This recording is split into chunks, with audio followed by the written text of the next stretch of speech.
This is Hobby Talks, a podcast series exploring politics and policy-focused conversations with experts, scholars, and those guiding the most complex issues facing our region and state. This podcast is a production from the Hobby School of Public Affairs in partnership with the Center for Student Media at the University of Houston. In this episode, Hobby Talks host Jim Granado, Dean of the Hobby School, discusses the future of public education classrooms and education reform with Robert Pondiscio. Welcome to Hobby Talks. I'm your host, Jim Granado, Dean of the Hobby School of Public Affairs at the University of Houston. In this episode, I am joined by education policy expert Robert Pondiscio. Very good. Although I wouldn't correct you if you got it wrong. But you're a teacher. But I'm used to people mispronouncing my name. Robert is here to discuss the state of public education in Texas and across the country. Robert is a senior fellow at the American Enterprise Institute, a public policy think tank that's been in existence for 6 decades, 7 decades. Oh, Lord, Herbert Hoover founded it. Okay. I mean, when I think of DC think tanks, I think of Brookings and I think of AEI. Right next door to each other. Yeah. We literally share a Yeah. So he's at AEI, American Enterprise Institute, where he studies K through 12 education, school choice, teaching, and civic education. Before joining AEI, he was a policy analyst and education reform expert at the Thomas B. Fordham Institute, an education policy think tank. Robert previously worked as an advisor and civics teacher at Democracy Prep Public Schools in New York City. Before that, he was in journalism for 20 years, holding senior positions at Time and BusinessWeek. Robert has authored several books, including How the Other Half Learns, Equality, Excellence, and the Battle Over School Choice. He is at the University of Houston today to deliver a lecture on the state's pivotal movement on school vouchers and latest developments from Houston ISD under state-appointed leadership for the Elizabeth D. Rockwell Center on Ethics and Leadership. Part of this discussion is going to focus on national issues, too. So, Robert, welcome. Thanks for having me. Okay, before we unpack a lot of this, can you walk us through your bio? I mean, how did you get involved in this in the first place? It sounds like I can't hold a job, right? Yeah, I mean, I'm looking at this go, my God. Yeah, it's quite there's a lot going on. There is a lot going on, and I'm old, so I've had time to do a few things. I started my career in the news business. It's fun sitting in front of a microphone because my first job out of college was in radio news. I did that for a number of years in upstate New York. That turned into the magazine business where I worked, as you mentioned, at Time and BusinessWeek. And then in my more candid moments, I describe as a mid-career impulse purchase, I signed up on a bit of a lark circa 2002 for an alternative certification program in New York City, in the New York City school system called the New York City Teaching Fellows. I was literally seduced by an ad on the subway. I'll never forget this. It said, "You remember your first grade teacher's name. Who will remember yours?" And, I was about to turn 40 at a time, when we think about doing a give back stint. So this was going to be my 2-year mid-career public service stint. And lo and behold, it turned into a second career. 2 years in the classroom turned into 5. That got me interested in issues of curriculum and instruction, which for reasons we can discuss if you like, or seem to be not that much of a part of the education policy discussion. And next thing you know, I'm working for DC think tanks on education policy. None of this was planned, Jim. It just sort of happened. So it's been quite a ride. So, journalist first, teacher next, correct? That's right. So, where were you teaching? Who were you teaching? Good question. Yeah. So, when I decided to join the New York City Teaching Fellows, I had a lot of latitude in terms of where I was going to teach because the nature of the program is they were trying to place teachers in high needs schools, hard to staff schools. I had been on the board of an outfit called Eastside House Settlement, which was a social services organization in the South Bronx. So I decided, well, if I'm going to be a teacher, that's where I want to teach, in the South Bronx, in that very same neighborhood. So I did my teacher training, and then I kind of placed myself at PS 277, which if there's no reason folks would know this, but the New York City school system is the largest school district in the country. but it's broken into about 36 community school districts. District 7 is the South Bronx. That's the lowest scoring school district based on test scores in the city of New York. So you wanted the challenge. Well, I didn't want the challenge, but that's where the need was. But my school was the lowest scoring school in District 7. So it was quite a jarring transition to go from, corporate media in May or June to by September teaching in what was, by definition, the lowest performing school in the lowest performing district. What grade were these students in? I was fifth grade. So these are fifth graders. They're not yet in, well, we call it junior high where I'm from, but yeah. Yeah, it's upper elementary school, but it was the highest grade in that school. And just to paint the picture further, the previous year's testing, when I started teaching, fourth grade tests showed that 16% of the kids were reading on grade level. So 4 out of 5 of my students, all low income, all Black and brown, many immigrants, many in foster care. The vast majority of them were just not where they needed to be academically. So give me a day in the life of that experience. So you walk into class. So your first day, what happens? Well, it wasn't the first day, but early on in my career, this was one of those kind of seminal moments that, in retrospect, sort of pushed me in the direction of the work that I do now. Not having set foot in an elementary school since I was myself an elementary school student, 30 odd years earlier. I was immediately surprised by how little it resembled what I remembered from my own elementary school experience. And at one point, I remember asking my staff developer from Teachers College, hey, where's my curriculum? What am I supposed to teach? And God, I've told this story so many times. And she said to me in this kind of unctuous way that she had, "Oh, Mr. Pondiscio, you're the best person to know what every child needs." And Jim, I thought she was making fun of me. I thought it was like, okay, this is a hazing ritual. Yeah. Guy from BusinessWeek from Time magazine. Yeah, okay, here you go, fancy guy. Good luck. But no, it turns out that was based on a philosophy of how kids learn and how they should be taught, that it was all skills-based, not content-based. It was my first push in the direction of the work that I do right now, that, hey, you know what? We do need a curriculum. Teachers do need help deciding what to teach. It shouldn't just be, choose your own adventure, which is what it was for me. So they're 12 years old, 11, 12 years old? 10. They should be 10. But given that the nature of the school that I was in any given year, and at least a third of the kids were 1 or more grades behind. Okay. And were there significant disruptions in class? Oh, So you were basically working with young kids that have a lot of energy. Yeah, look, for what it's worth, what attracted me to this school, I visited a lot of schools in the South Bronx, trying to place myself through this organization. The reason I gravitated towards this one particular school was it did seem like it was fairly well run, even though the scores were terrible. It seemed like it was, a peaceful school, well run, not as disruptive as some of the other ones. The principal, a woman named Carol Perchik, was this kind of like mayor-like figure. She was a Jewish woman from the Upper West Side, but she spoke fluent Spanish. She knew every parent by name. There was a nice community feel to it. So, I mean, this was one of the other early epiphanies. When we think of what it looks like in a struggling school like the one that I taught in, we think, oh, it's chaos. Oh, it's indifferent teachers, punching the time clock and counting the days until they have their, 25 years of service and 55 years so they can retire. My school wasn't like that. It was, as I like to say, it was good people trying hard and failing. And they were failing, not despite the way they were trained, but because of the way they were trained in many instances. And that too pushed me in the direction of focusing on curriculum, instruction, classroom practice, teacher training, which again is just not something we tend to talk that much about in the ed policy world.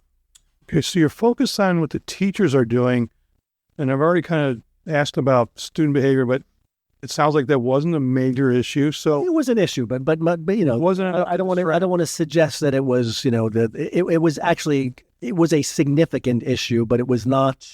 If I were making a list of if you give me the magic wand of things to fix, it'd be near the top of the list, but it wouldn't be the very top. Okay, so let's pick a list of things on it. You're now the king, and you get to decree all the changes. Can I abdicate?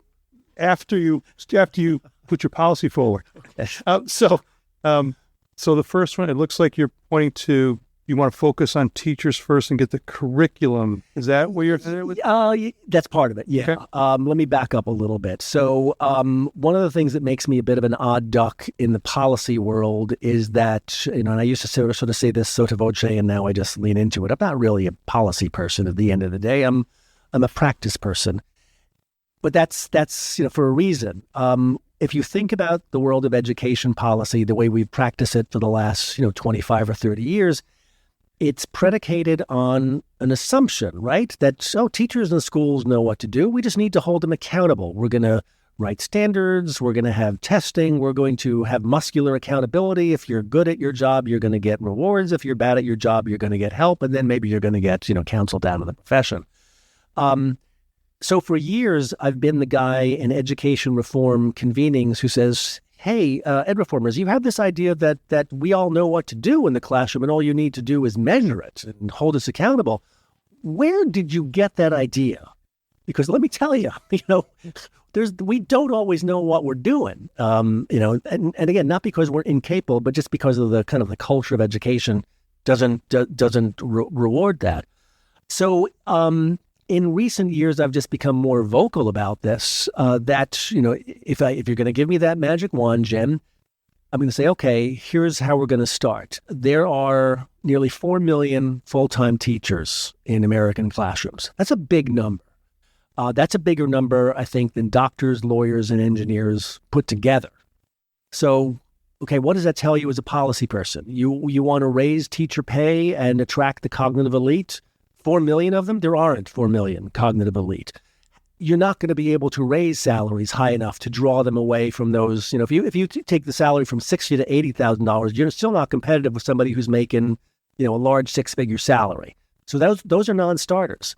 So my point is that I like to invoke Donald Rumsfeld. Remember his quip that got him in trouble about how you go to war with the army you have, not the army that you wish you had. Same thing is true here. You go to school with the teachers you have, not the teachers you wish you had. So if you want to improve American education, you're not going to do it by changing the incentive structures. You got to make the job doable by the teachers you have, not the teachers you wish you had. And that's not what we do. We are forever asking teachers to do more. We're forever asking schools to do more. There's a movement afoot, for example, a so-called community schools movement where, one of the reasons that kids are struggling is, they need access to health care and eye care and dental care and food and psychological counseling and whatnot. And those are very real things. Don't get me wrong. I'm not dismissive of any of those things. They're important. But why would you ask the least functional institution in a city, the struggling inner city school, why would you ask that institution to be the home of those things? They're failing at their basic job of getting kids to minimal competency in reading and math. Now you want them to take on all these other responsibilities? That doesn't make any sense. Likewise with teachers. They're struggling to get kids to the starting line in reading and math, and now you want them to be kind of, basically unlicensed psychotherapists doing SEL and whatnot. No, we should be asking teachers to do less.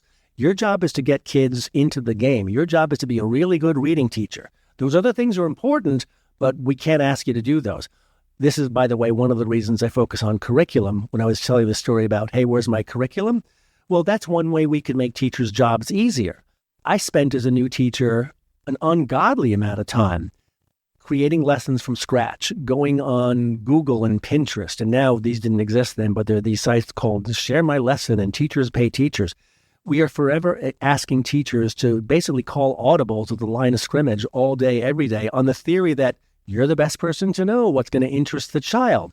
Well, that is time that teachers, the time that teachers spend creating or finding lesson plans from scratch is time that they're not spending evaluating student work, giving feedback, developing relationships with families. Only they can do that. Somebody else can create the curriculum. The teacher's the only person who can do those other things. So everything that I do these days tends to be, how can we make the teachers we have more competent? And how can we be clear-eyed about the teachers that we have and make this a job that they can do well and sustainably? I think I heard the words earlier about skill-based content versus skill versus Yeah. Was it context or Content. Okay, so Yeah, I should unpack curriculum. That's a curriculum issue. Sure. Well, at the risk of going down the curriculum rabbit hole, I am a disciple of a guy named E.D. Hirsch Jr., who older listeners may remember wrote this out of left field bestseller 40 years ago called Cultural Literacy: What Every American Needs to Know. It was it spent 6 months on the New York Times bestseller list, because at the same time this book came out, the Trivial Pursuit craze was running riot in America, and it had a list in the back of 5,000 facts and dates and whatnot that everybody should know. So it turned into this bestseller. But it unfortunately kind of, did damage to Hirsch's scholarship and reputation. Hirsch's point, and this is just unassailable, is that there's more to reading and language proficiency than, 26 letters and the words you make out of them. His point about cultural literacy is there's a body of knowledge that literate people know and assume you know too. That language is a kind of shorthand.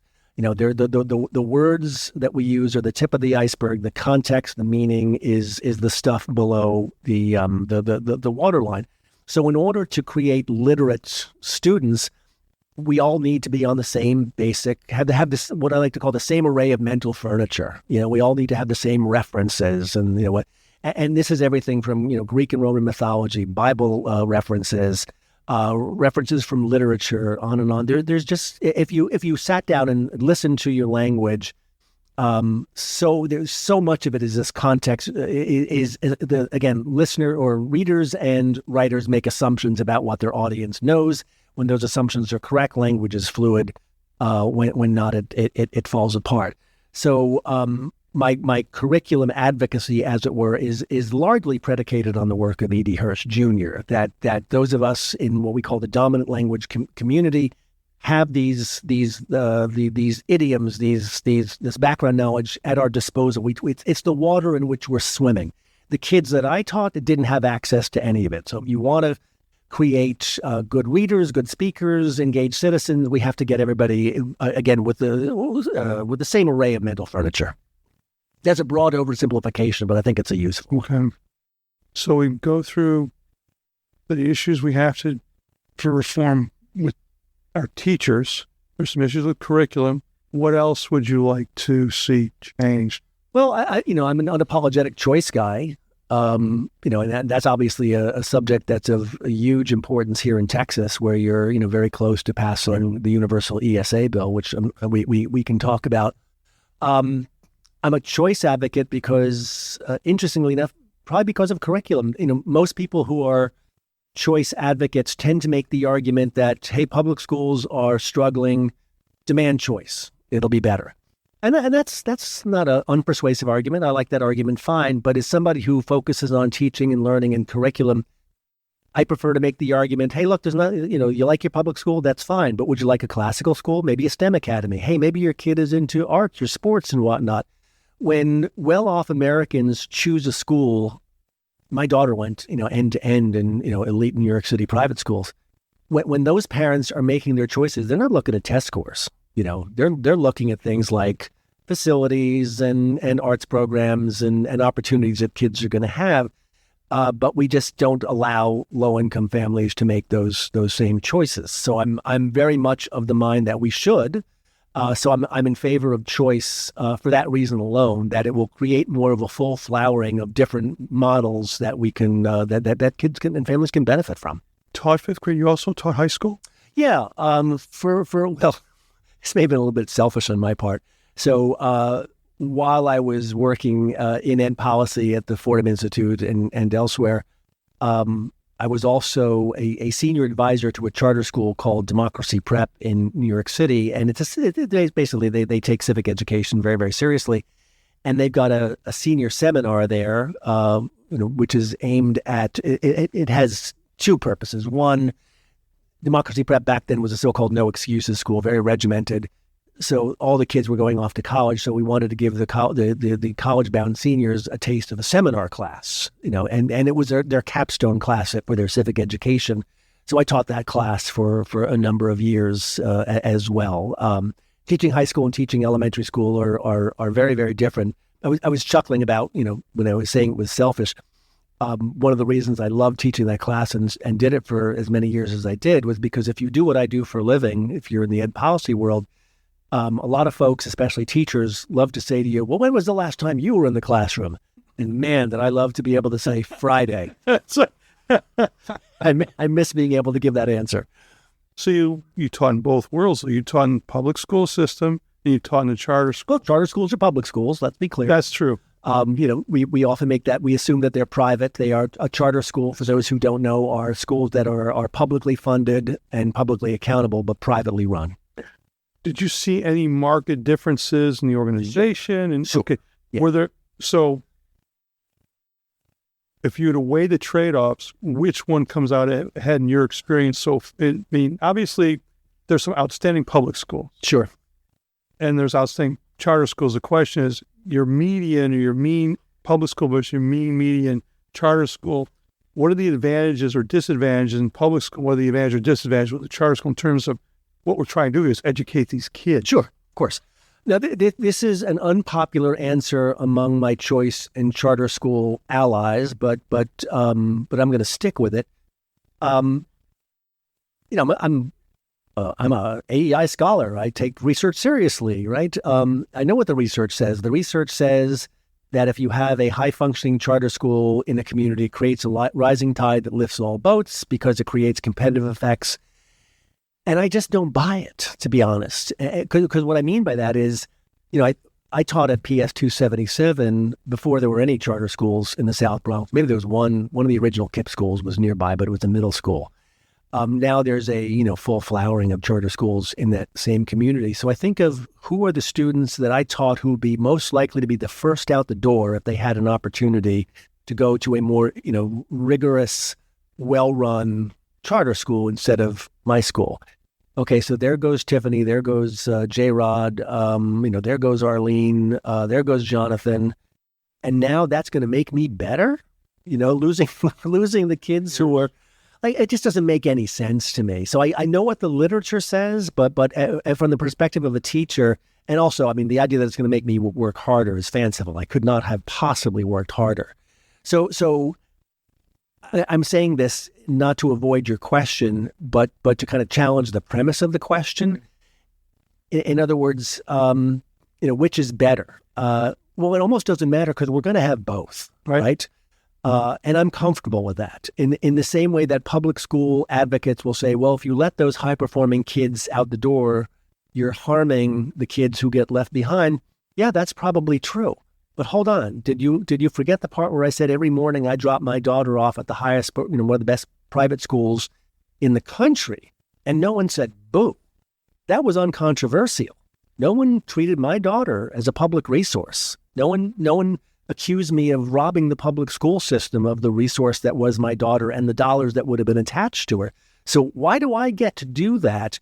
But the families that I served in the South Bronx, well, when they want to do it, now it's a crisis. Now it's a public policy dilemma. That makes me uncomfortable. I just don't buy this idea that I get to pursue excellence, but they have to suffer through equity.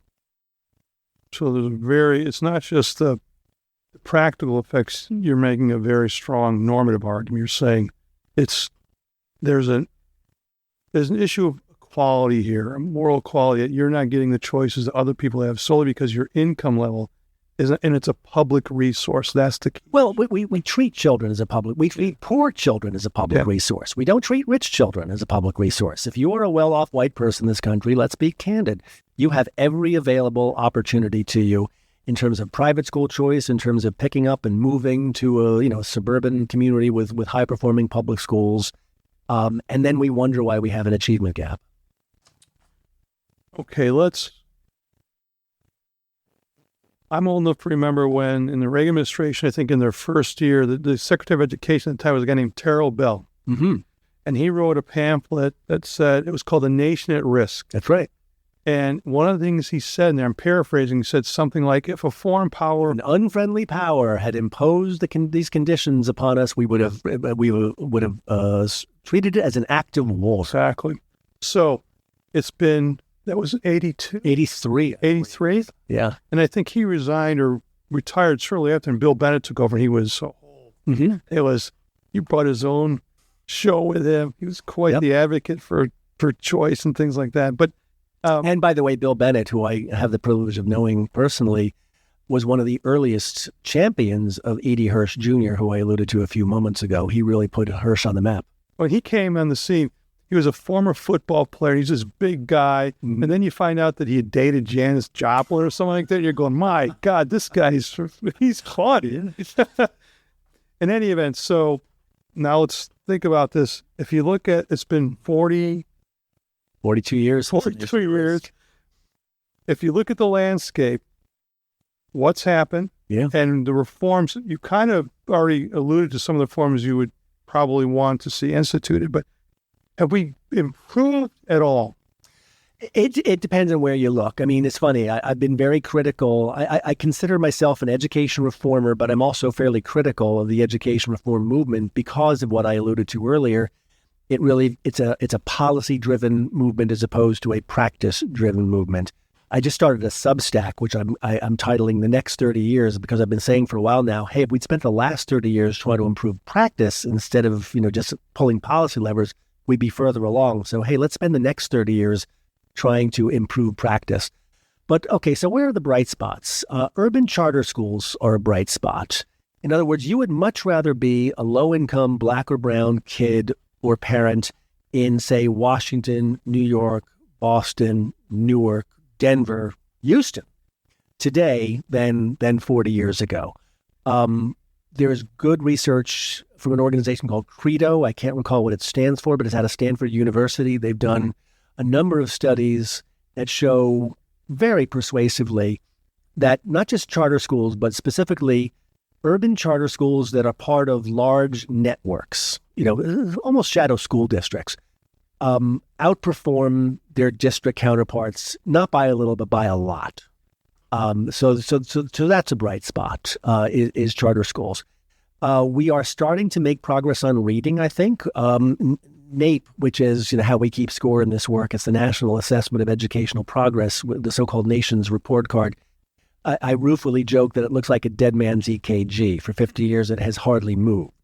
But we are finally, I think, getting serious about teaching reading.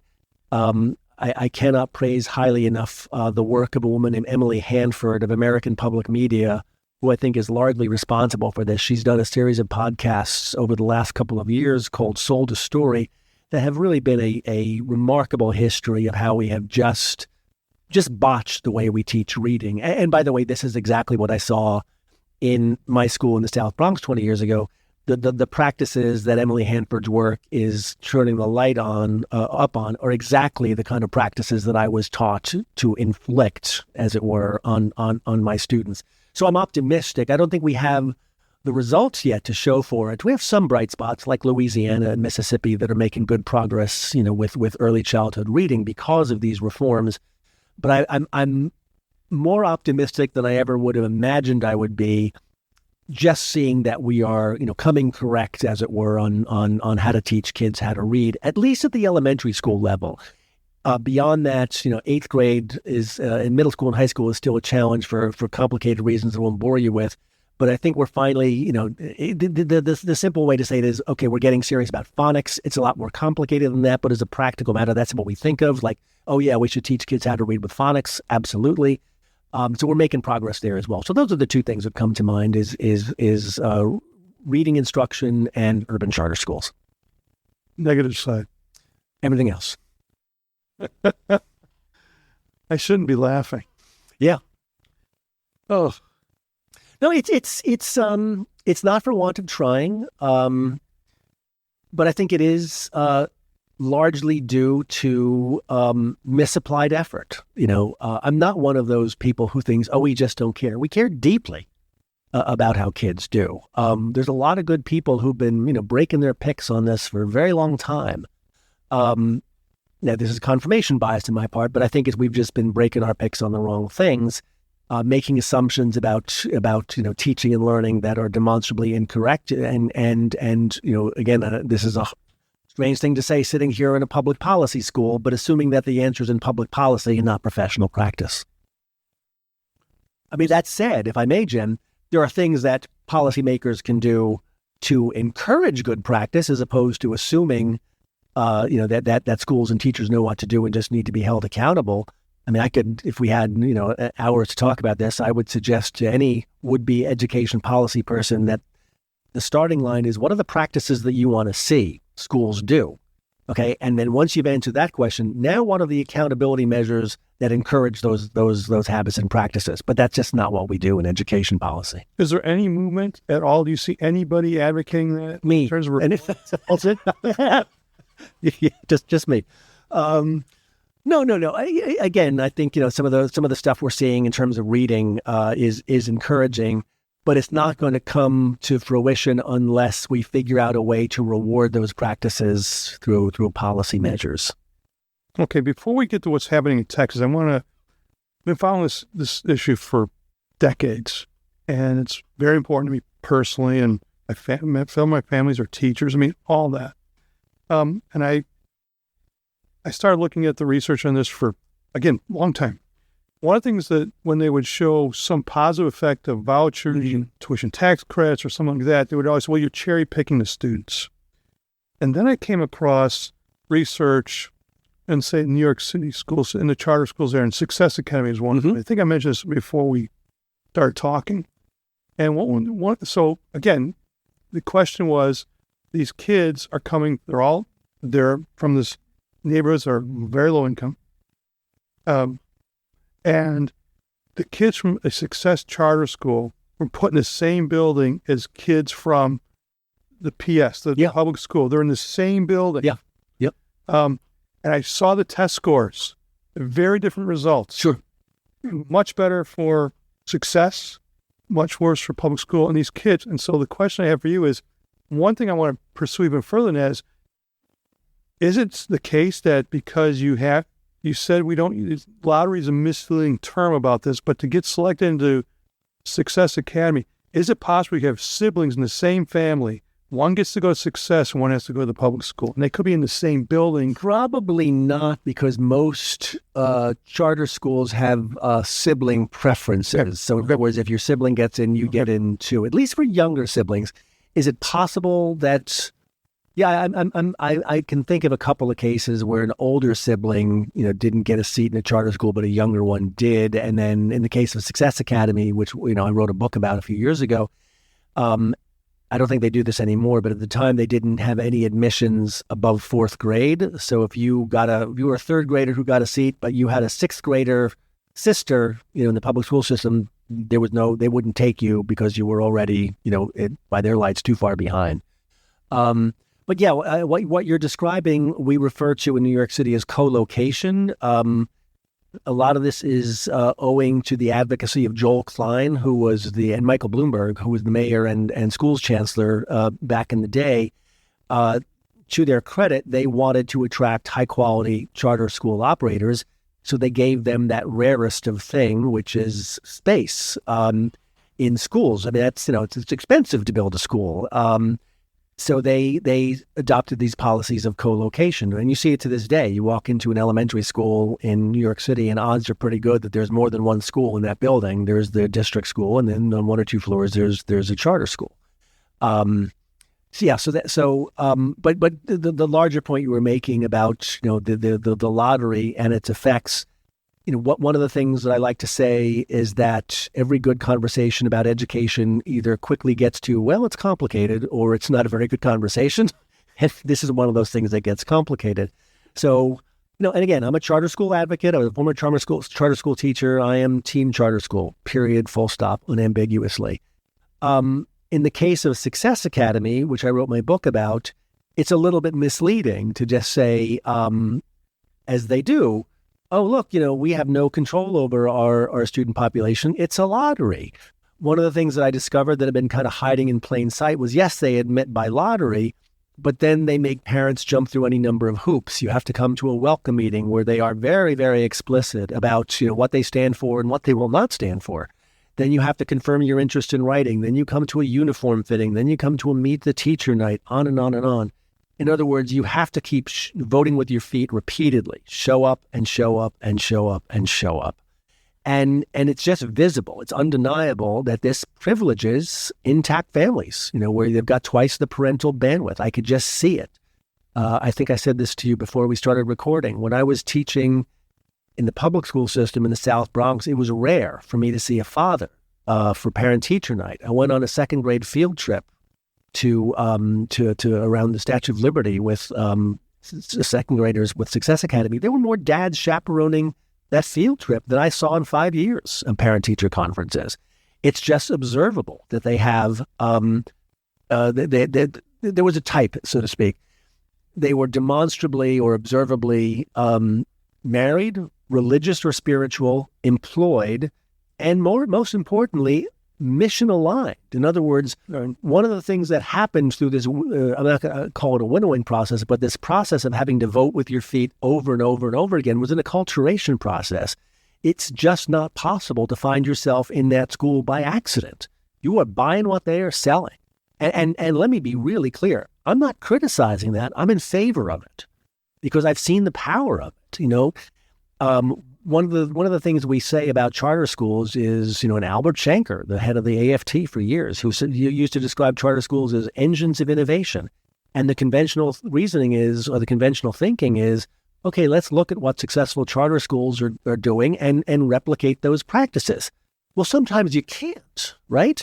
You can't always impose the uniform policy, the disciplinary standards, the high expectations. Hey, if you want to be in the school, you've got to read with your kid every night for half an hour. You've got to log the books. And if Success Academy holds parents to high account, not just students. Doesn't KIPP make the parents sign a contract?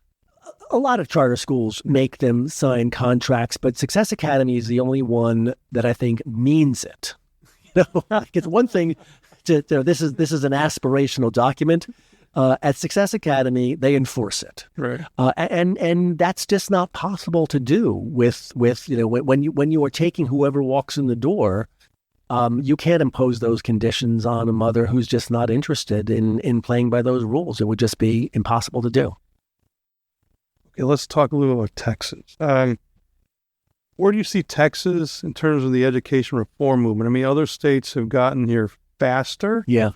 But has Texas been kind of like, looking back last 15, 20 years, was there inklings that this was coming? Because it looks like it's going to pass. Oh, I'm sure. Legislature this year. I think they have the numbers this year. I actually wrote a piece for a magazine called Education Next within the last year or two about the reforms in the Houston ISD. And I remember the lead of the piece, I described Houston as education reform's Bethlehem. Because if you think about it, so much of the standard education reform playbook was born here. You mentioned KIPP, first KIPP school in Houston, first Teach for America core members here in Houston. Rod Page, who was George W. Bush's education secretary, was the former superintendent of schools in Houston. The Texas Miracle. Why do we have standardized testing in every grade, 3 through 8 in reading and math? Well, that's the Texas Miracle, and now then it was enshrined in No Child Left Behind. Now it's the law of the land. So the education reform movement, as I like to say, has a Texas twang. And it was ironic and a little bit sad. I mean, you asked about ESAs, but we can talk about Houston as well. The Houston ISD was at one point, not that long ago, the bright shining star of urban education, and then fell upon hard times.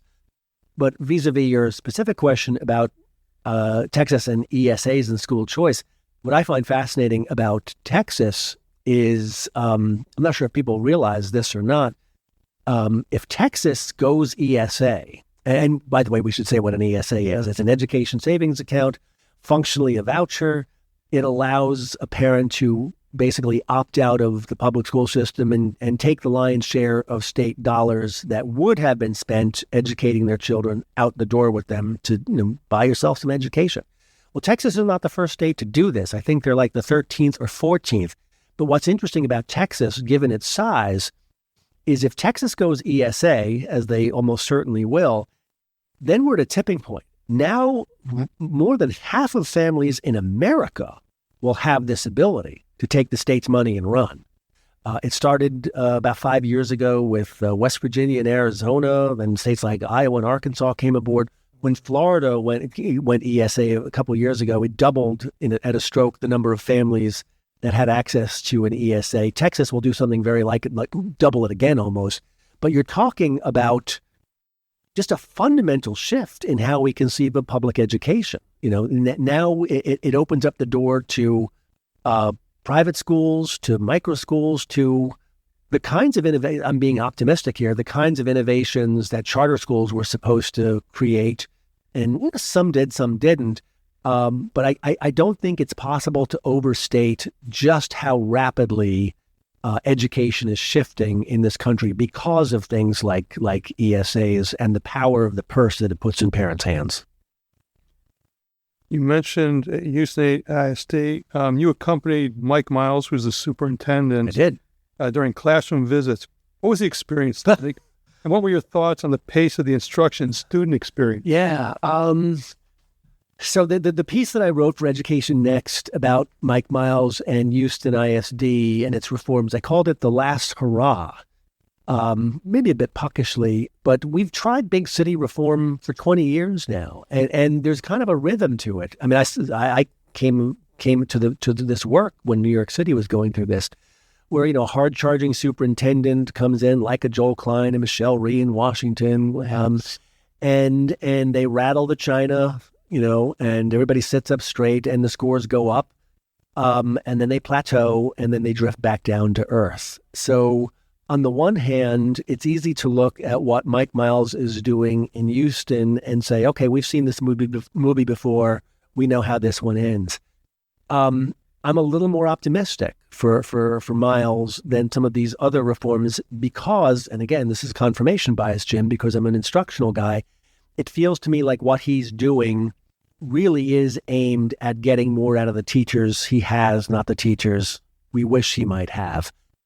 He's instituted a system called NES. It stands for New Education System, and it includes, centralized curriculum. Teachers are not spending time planning their own lessons.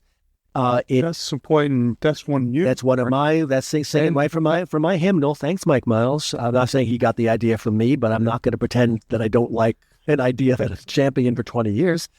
I don't want to say it routinizes instruction because that sounds robotic. But it basically, it demands of teachers that they follow, certain teacher moves, do assessments in the middle of classes, and then based on how that assessment of the lesson went, then literally physically differentiating the kids. The kids who got the lesson, okay, you're going to go to this room for enrichment. The kids who need more work, you're going to stay here. The kids who are struggling, you're going to go to this other room. So that was the pop quiz. Yeah. Man, I hated those when I was... Yeah, now it's just part of every lesson, a 10-minute an SOL, DOL, the demonstration of learning, I think they call it. Oh. But it basically, it's a manifestation of what I described earlier. You are taking the teachers you have, and you are helping them follow a playbook, be rigorous about it, and it's working. I don't have the data in front of me, but 1 year in, the number of D and C schools in Houston declined, the number of A and B schools went up. But what I found most remarkable, Jim, and frankly troubling, was just the change in the weather. I invoked Joel Klein and Michelle Rhee and charter schools. 20 years ago, there was a 60 Minutes piece with the founders of KIPP, with Mike Wallace, like the toughest interviewer of his era, gushing over KIPP 25 years ago. There were documentaries like Waiting for Superman and The Lottery. At Time magazine, we put Michelle Rhee on the cover. Teach for America had this idealistic, can-do spirit about them. They were media darlings, right? We love this stuff. And 20 years later, it's completely different. I'm a supporter of what Mike Miles is trying to do, but what really my strongest takeaway was I can't believe what a hard time he's getting. Oh my God! Yes. The media has been all over. I wrote in this piece that mayflies have a longer life than his honeymoon period. And I kind of feel like my brain fell out of my head because, look, nobody's perfect, but it's not like the Houston ISD was killing it, and he came in and disrupted things. It was taken over by the state. Exactly. It was not doing well. So this idea that somehow he came in and he's doing all these horrible things, like, did you look at the data from a few years ago? If you were killing it, he never would have been hired. So, I mean, again, I'm not his cheerleader, but it's almost depressing how the political winds have just shifted here, and the kind of stuff, that we used to be earnest about. We really wanted to see better schools for low-income kids of color. Now we just act like, how dare you try to change these things? This is the early 90s, and there was school choice reform attempted in the state of Michigan when I was there. And it was defeated not by the Democrats. Well, the teachers and the Democrats were very powerful there, and that was important, but it was a segment of the Republican Party. Was Republicans. Exactly. So so I saw now we've got a lot of polls on school choice. The Hobby School is done. You see minority parents, Black, Hispanic, Asian, and we even broke it down by party. You have, I think it's Black and Hispanic Republicans, I think the support is 80%. Oh, it's crazy. For Black and Hispanic Democrats, there's a little bit of difference, but I think it's 60, 70%. And so that's there, and that's something, especially for the Black and Hispanic Democrats, that's an issue for the Democratic Party. But for the Republican Party, we're over here for the rural counties, rural school districts.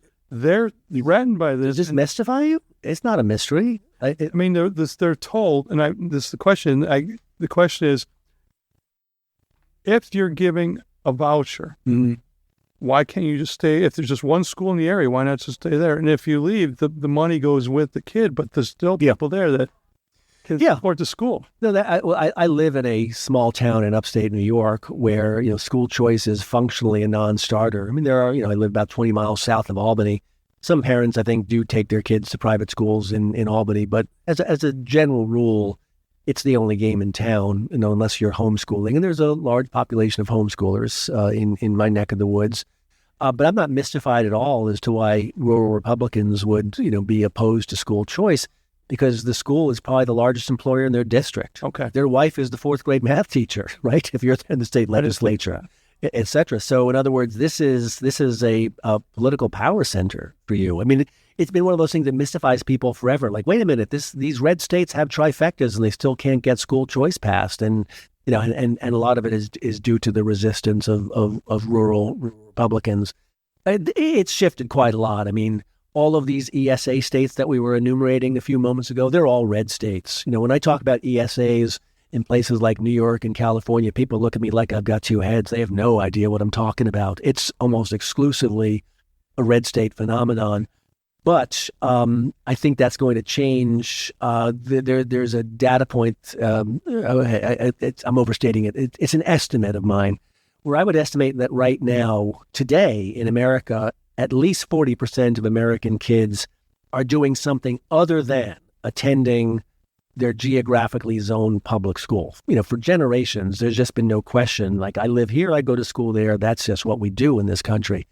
Now, that 40% figure I aggregate by, accounting for all forms of choice, not just private school choice and homeschooling, but intra-state and district choice. So, for example, in Arizona, they've had open enrollment for 30 years. You can go to any school that you can get yourself to in Arizona as long as they've got room. And I'm told that 50% of kids already in that state are attending something other than what would be their geographically assigned school. Washington, D.C., half the kids go to charters. Miami-Dade, I think more than half of the kids are in schools of choice, and that's the fourth largest district. The point here is that choice is being normalized, right? In other words, we've now got generations of parents who expect a choice, who are not just, the only choice they have is where they buy their home, which is what it's been for generations. And then ESAs, I assume, will quickly put this on steroids. So like it or not, ready or not, it's not just coming, it's here. Right. Choice has been normalized. The question in my mind, and I don't think any of us know which way this is going, is what will the ESA effect be? Critics will tell you that all it's going to do and all it is doing is give a discount for private schools for well-off people who are already in private schools. My hope, I've said this a lot, if I were half my age, I'd be moving to an ESA state and opening up a low-cost private school. that's, because in other words, will ESAs create a market that would not have ordinarily existed? Because what we're changing with an ESA is not who gets an education, but who gets to deliver an education. Right. So if I were, young and entrepreneurial, I'd be looking at starting up my own school. You're kind of heading in that direction. You're saying with ESAs, you're very supportive. The question is, the downside, we've already talked about the rural effect. It would force teachers' unions to have to do something about their work. I'll call them work rules. That is, you get raised based on seniority. All these things that don't really are based on union rules as opposed to what's the performance of the teachers themselves, right? And there's other issues regarding that. But the question is the risks of ESAs. We've talked about those. There's two potential. One's more of a harm. That is the rural thing, I would say. But the teachers thing, I'm not sure if they reform themselves, that's fine with me. Yeah, the rural thing might not be a harm at all. I mean, if there were ESAs in upstate New York where I live, I don't think parents would, in the main, change their choice of the local school, even though it's not a particularly high-performing school. Right. Just because there's not that many other options. So I wouldn't put that on the list of potential downsides of ESAs. Okay.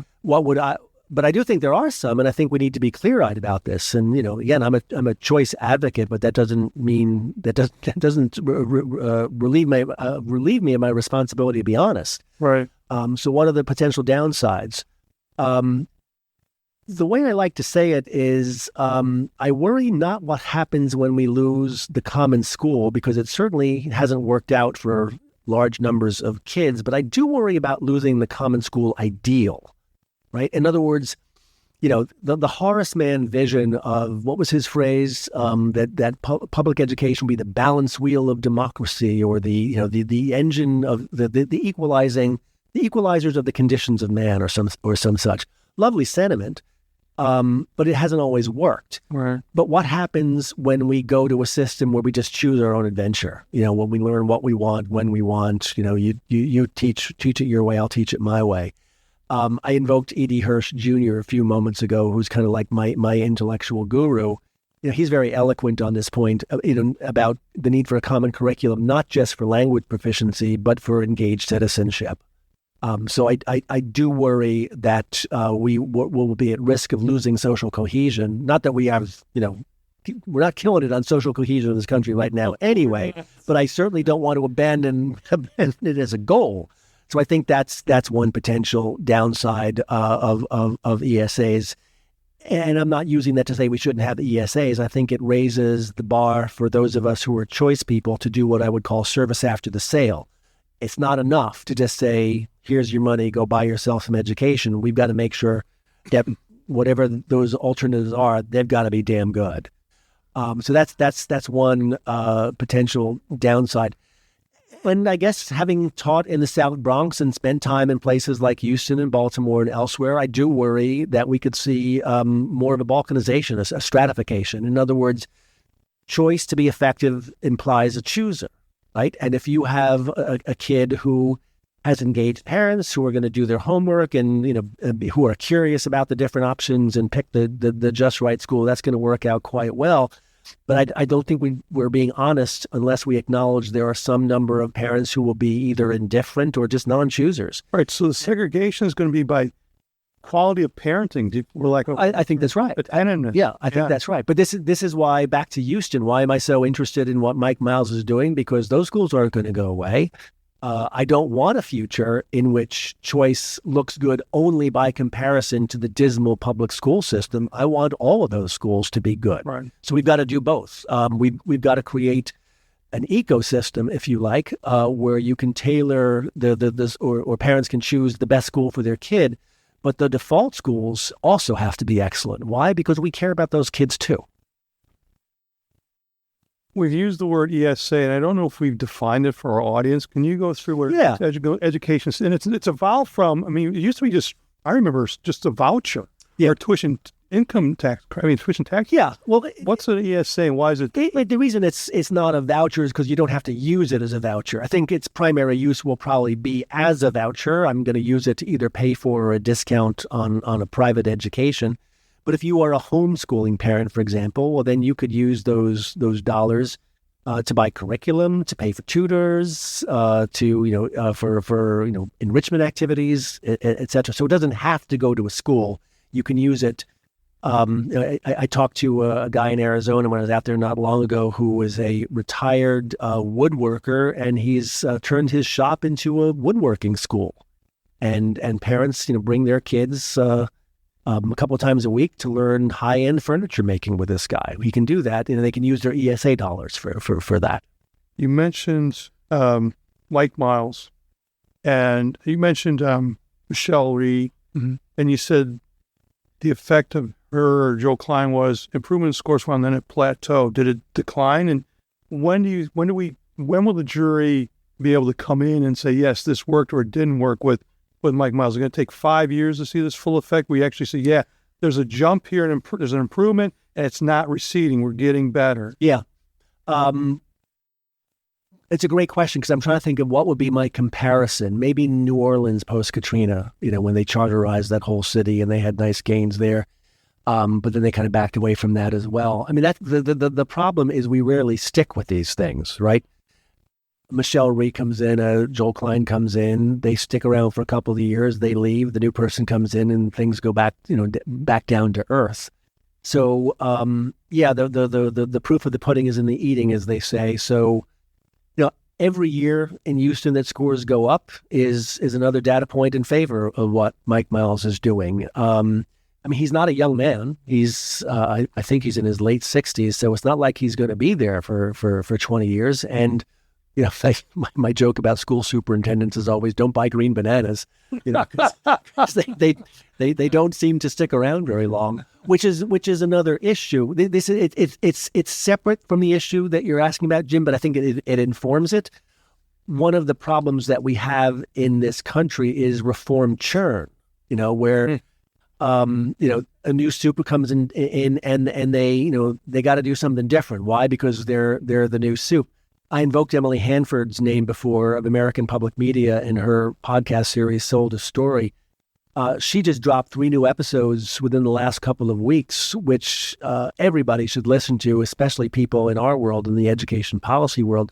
They focus on a small city in Ohio called Steubenville, Ohio. I've visited their schools.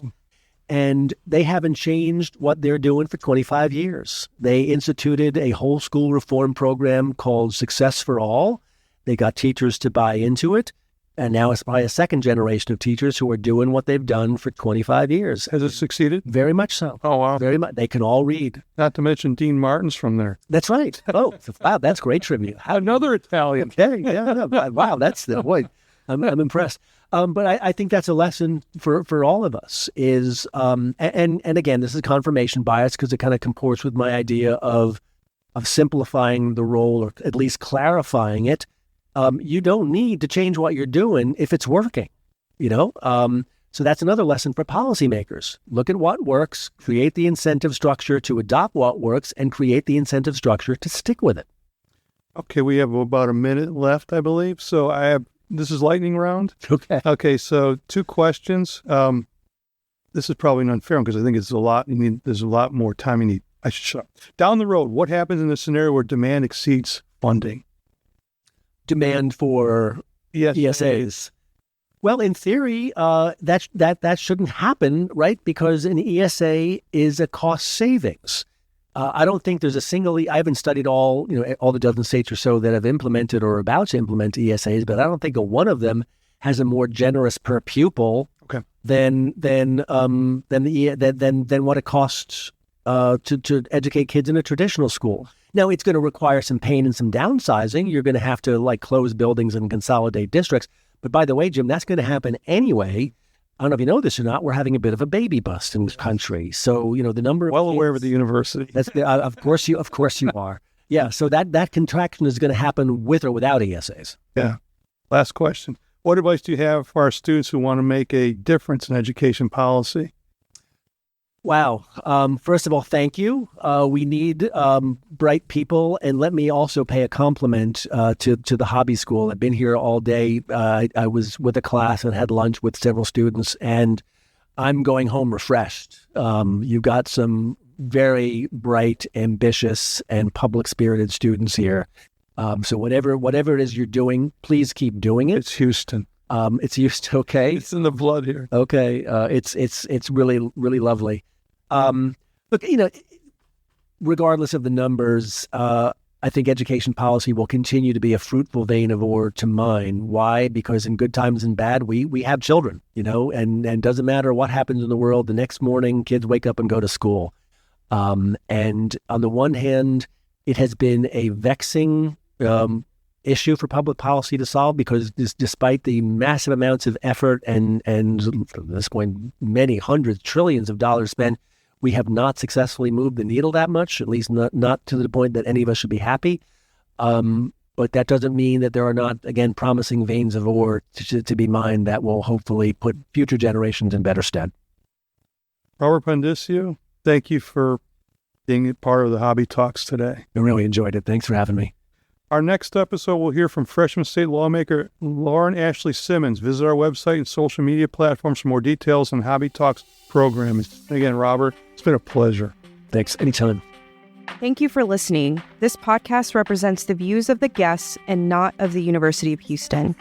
The Center for Student Media provided sound and engineering support, and Soundcast Music provided the podcast song. The series is produced by the Communications and Marketing team at the Hobby School of Public Affairs. For more information on Hobby Talks, including past and upcoming episodes, visit uh.edu/hobby/hobbytalks.